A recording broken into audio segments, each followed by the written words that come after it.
Hey everybody, Casey Hendrickson here. So look, this is a little bit of a commentary, breaking news sort of a thing that just happened as I got done with the show today. This is according to BBC monitoring. The Ukraine has now launched a criminal proceeding against the former Vice President Joe Biden. And their allegations that he pressured authorities into forcing the resignation of the former Ukrainian prosecutor general, Viktor Shokin. Now, this is all according to the Interfax Ukraine news agency. It's being confirmed by BBC monitoring.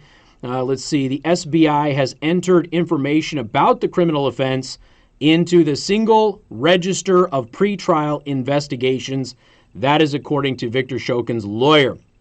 So again, if you've been following this case at all, you know that the allegations of criminality coming from Ukrainian government officials are not just against Hunter Biden.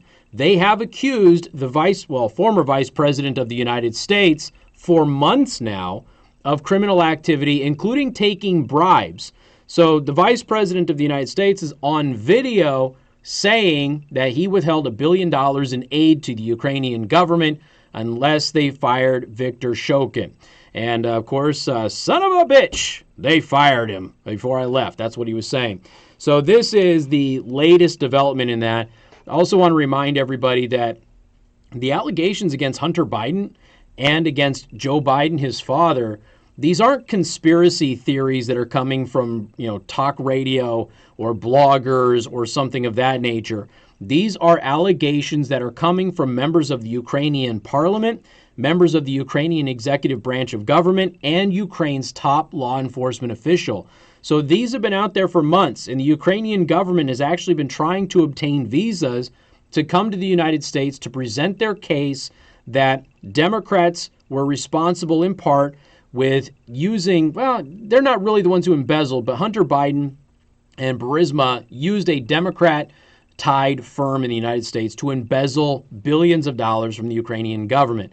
They say that this firm is tied to the DNC and many top Democrats. They say they want to give their evidence to the president so that the president can go ahead and fulfill a treaty that we have with the Ukraine to investigate these things pre-trial, but their visas continue to be denied. Now, for the president's part, what I assume is going on is the president doesn't want a bunch of Ukrainians coming over here and accusing Joe Biden in the middle of an election where Joe Biden happens to be a candidate of doing some illegal activity. The Ukrainians have made it very clear that they think that Hunter Biden has committed a crime, and they also say that they believe that Joe Biden has committed a crime as well. But the president of the United States, after the impeachment hearings where he was exonerated, all of that, again, is something that he doesn't want to deal with again, because the Democrats will obviously make it political. So I assume once Joe Biden is finished with this race and he's out, probably after Super Tuesday, depending on how the polling goes with South Carolina, maybe then you'll start seeing the Ukrainians present their case against Joe Biden. But again, if the position that the Democrats have had all this time, especially going back to the fake Trump-Russia collusion narrative, is that even if an allegation doesn't have a lot of evidence, we owe it to the American people to investigate, wouldn't that still apply here with Hunter Biden and Joe Biden? Because for months now, Ukrainian government officials have accused both Bidens of criminal activity. It has, again, doesn't come from talk radio, doesn't come from blogs, doesn't come from crazy conspiracy theorists. These allegations come from Ukrainian government officials.